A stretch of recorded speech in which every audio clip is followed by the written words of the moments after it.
Hi everyone, I get a lot of questions with how do I keep half round wire from tangling up? What's the key? Can you use it while it's attached to the spool?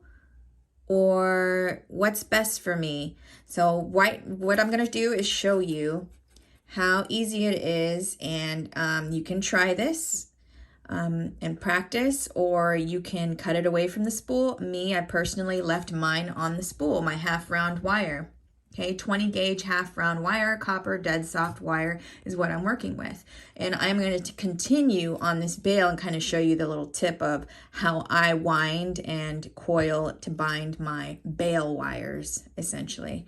Okay, so one of the key things and tips that I will say is keeping your hands and fingers as close to the piece that you're working is essential. Okay, again, my wire is still attached to the spool. You don't have to do this. I tend to do this because I want to minimize the waste in my wire. Okay, I'm going to minimize the waste that I have when I cut off, because I have a whole scrap box, okay, that I usually essentially use the little odds and ends pieces from time to time on different projects. So again, with my left hand, here's what I'm doing. I'm controlling binding 4 square wires with my half round wire. Okay. You see how my right thumb is controlling the wire, so I'm giving little to no room for error or flipping, crimping, twisting. That half round dome shape of the wire is sitting face up, while the flat side is binding around these wires on its underside, okay? So again, I can go a little bit faster. However, for instructional purposes, I'm keeping this at a moderate pace here. And I have a little bit of a length on this area here that keeps wanting to hit the camera. But essentially, that's what I do, okay? I can release it, no problem. Fix my coils, push them closer together, okay, to minimize the gappage there. Fix it and carry on, okay?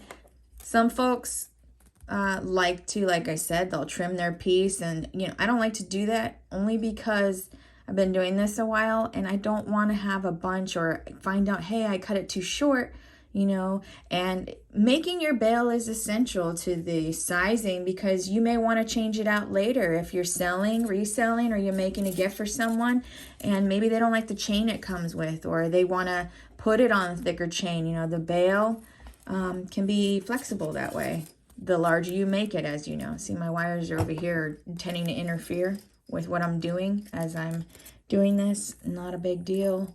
Just try to move them best I can out of the way so you can still see what I'm doing. Again, okay, that is what you want to achieve. No crimps, no kinks, no room for error in the half round wire, because it can be a little bit of a challenge for those that have never worked with it. Okay, this is what I do. This is what I find works.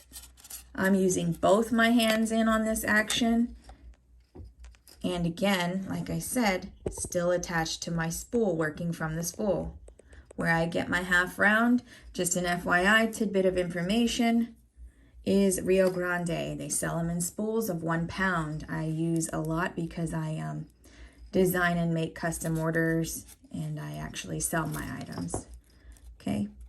All right, well, I hope this has helped someone. When you're done, you always want to finish anchoring. Here I have 4 wires, just another tip. You want to anchor around 1 wire at least, 1 to 2 wires. So essentially, if I have 4 I was binding together to finish my bail, I want to get it around at least 1 wire so that it's anchored, coiled, single coil around to finish, okay? And then you design accordingly.